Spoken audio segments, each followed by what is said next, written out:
मिश्रण पर्व में 4 जन विशिष्ट गणमान्य व्यक्ति माने जो माने कि मुख्य आकर्षण रही मिश्रण पर्वर से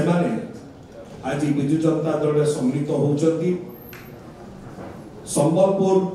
निर्वाचन मंडली संबलपुर जिल्लारू से आज आसी विजु जनता दल सम्मिलित होती आम स्वागत करुचु। आमर सहित अच्छा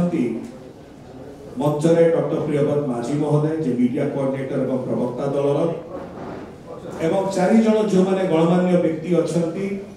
से माने पूर्वतन काउंसिलर अच्छा संबलपुर एवं से माने होचंती श्री रतन सुना महोदय पूर्वतन councillor ward number 18, Shri Gangadhar Shanda महोदय ex councillor ward number 19, Shri Virendra Rai महोदय एक्स काउंसिलर वार्ड नंबर 17 एवं श्री जय किशोर जाल महोदय एक्स काउंसिलर वार्ड नंबर 35। माननीय मुख्यमंत्री दल सभापति श्री नवीन पट्टनायक महोदय तरफ दल सांगठनिक संपादक श्री प्रणव प्रकाश दास महोदय तरफ एवं विजु जनता दल प्रत्येक जन कर्मकर्ता एवं सदस्य तरफ आमे तांको स्वागत करूछु, अभिनंदन करूछु। आज से माने भारतीय जनता पार्टी को परित्याग करी विजु जनता दल रे आज सम्मिलित होइचंती। माननीय मुख्यमंत्री दल सभापति श्री नवीन पट्टनायक कर जो आदर्श रे अनुप्राणित होई कि से माने आज विजु जनता दल को आसीचंती। से मानकर आज मिश्रण पर्व द्वारा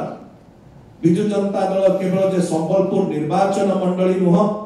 समग्र संबलपुर पार्लियामेंट्री सेगमेंट रे मध्य बहुत भलो परफॉर्मेंस करिवो एवं ए 2024 निर्वाचन रे आपण देखिबे जो प्रकार विपुल मार्जिन रे विपुल भाव रे विजु जनता दल संबलपुर रो पार्लियामेंट्री कॉन्स्टिट्यूएंसी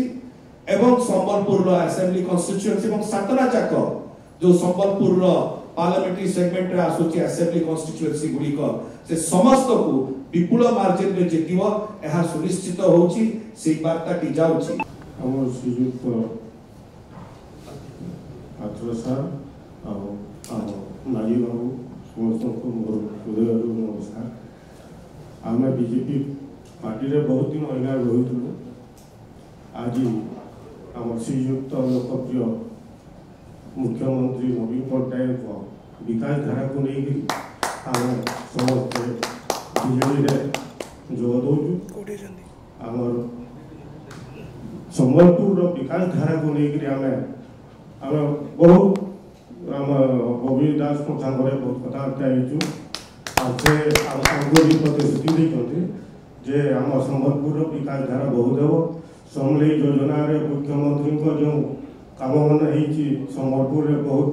पर्यटक गुड़ाक आखिकी खुशी होती सेटा आम भी चाहूँ जे संबलपुर आज 5 वर्ष है कि विकास हुए